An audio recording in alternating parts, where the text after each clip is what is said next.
Hey everybody, it's Stick Vet, your friendly neighborhood veteran. This is part 9 of the Warriors Reflection series. Most of all, I would not be able to think in a reasonable manner, and it would seem like everyone else was crazy.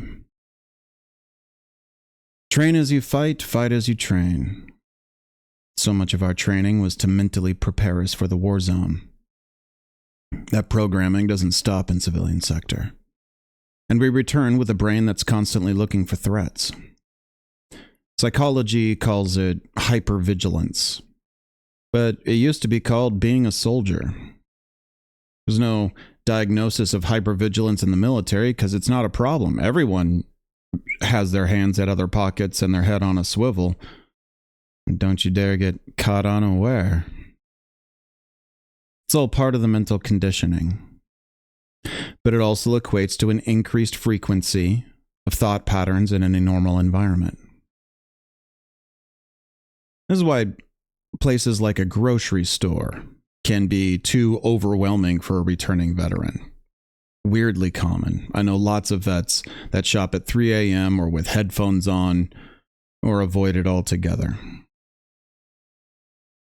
You are no longer training for war. If you're taking this path, you're training for your healthiest self. When it comes to having a healthy mind, there are stepping stones for development, from going from a warrior mindset to a stable mind to a healthy mind, and with the end goal of having mental clarity.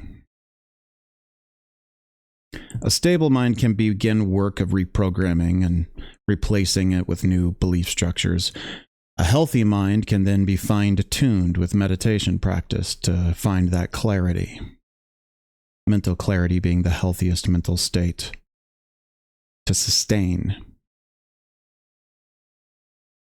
So back to the beginning of this climb, basic stability. A stable mind is grounded in your belief structure and can be redirected to logic and reality with ease.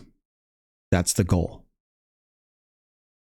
So many start this path with a damaged mind, quite a few with literal brain damage. So what does this healing look like? Healing your mind involves practice of a new perspective and the cutting out of unhealthy thoughts. There is a such thing as an unhealthy thought pattern. Every person has a tendency towards certain types of bad thinking. They're called cognitive distortions, and there's about a dozen of them. Different categories of negative thought. Some are thought patterns based in illogical language. These are the easiest ones to create filters for. Like should statements. Shoulda, coulda, woulda. Illogical language. Always, never, every time, labeling, overgeneralization. Other categories are more about an illogical framework like emotional reasoning or mental filtering.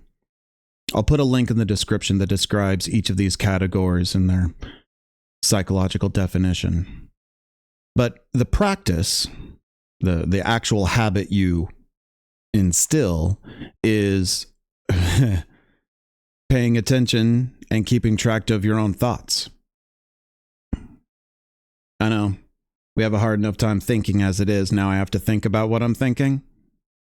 Yeah, you do. That's a new one. Not just think, but think about what you think. Trying to pay attention to your own thought patterns is like trying to remember a dream. The longer you wait to write it down, the less chance you'll remember anything at all. Healing is a daily reaction habit. The people who had the most success that I worked with literally had a tiny book in their pocket and would write down their thoughts as soon as they remembered to after a stressful incident. The ones working on road rage had a book in their vehicle and would free write their thoughts every time they parked after they drove. during this practice, you also learn how to get a moment of awareness, just remembering to do this as soon as the event time has, as close to that event as you can. You get closer and closer to having a moment of awareness with the goal of it during the event. Then you can get into thought stopping. This is the learning to walk away, but with an awareness of your mind. You walk away when you recognize your own negative thoughts. In the road rage example, they would pull over and journal. Get over the fact that you're going to be late. You got some stuff to work on. Prioritization of it. But when you do that, you can get closer to having that awareness in the moment. You walk away when you recognize your own negative thoughts until you can create replacement thoughts to counter them with. If you know the manner in which your own mind derails, then you can create the redirection back to logical and responsible thinking. The redirection has to be a replacement thought that you believe in. Can't be sunshine and roses, has to be realistic. Thought stopping and thought redirection is a lot like being around like a grandma or children with parents that you know that you cannot curse around. The literal mental process of not cussing is something everyone can do to some degree of success, and it takes practice. But instead of cuss words, it's cognitive distortions, and you don't just not say them, but you don't even allow yourself to think them. It's an advanced version of the same process. And when you do force your mind to replace it in the moment, you don't just not say it, but you have a countering thought or thing that you say, like saying fiddlesticks instead of fuck, like everybody does. Everyone has a tendency towards certain cognitive distortions, but a damaged mind can be impaired with an intensity, a flooding of thoughts.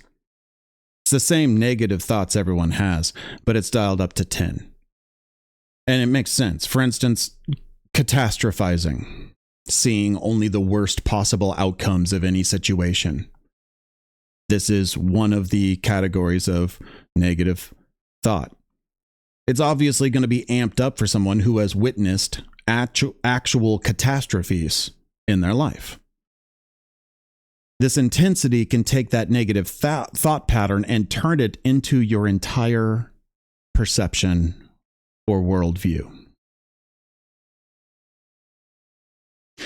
And that is where you get into the mental isolation. It's a very lonely place to be when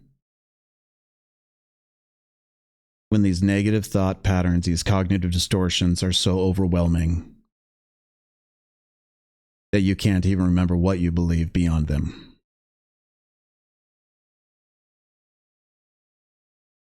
I remember when my mind was a dark storm, like a hurricane. Years I spent trying to delude the strong winds with medication. I'd hide in the cellar of escapism and drown out the rain with a bottle of booze. Until I learned that it was my storm. In my mind. So I'm in control. Not just because I said so, I can't just make it work, but I had to do the work. I had to cut the frayed ropes of foul thinking and tie down the neglected sails with a new code of morality that I live by. One rope at a time. That discipline is how I maintained my heading in order to sail into clear skies of my own creation.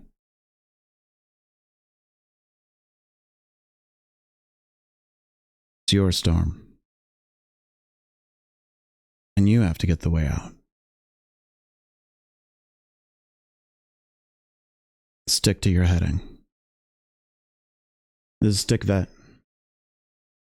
Signing off.